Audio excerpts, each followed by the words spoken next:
नमस्कार बंधुरा आज आमी करब पैनकेक।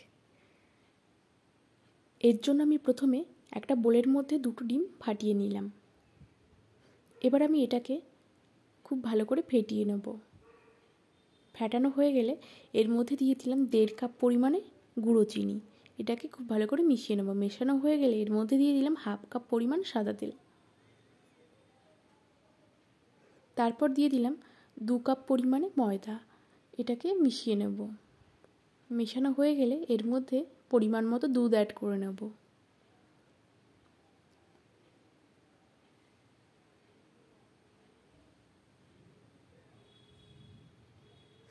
तारपर दिए दिलाम बेकिंग पाउडार एबं सामान्य खाबार सोडा। तारपर एटाके खूब भालो करे मिशिए एर मध्य दिए दिलाम भ্যানিলা एसेंस। एटाकेও मिशिए निलाम। ব্যাটারটা ঠিক এইরকম হবে, খুব বেশি পাতলাও না আবার খুব বেশি ঘনও না। এবার আমি এখানে একটা প্যান বসিয়ে নিয়েছি, তার মধ্যে দিয়ে দিলাম সামান্য বাটার। এইবার একটা চামচের সাহায্যে ব্যাটারটা দিয়ে একটু সময় ঢেকে দিয়ে একবার উল্টে কিছুক্ষণ রেখে দিলেই রেডি। এভাবেই আমি সবকটা প্যানকেক তৈরি করে নেব। তাহলেই রেডি আমাদের প্যানকেক।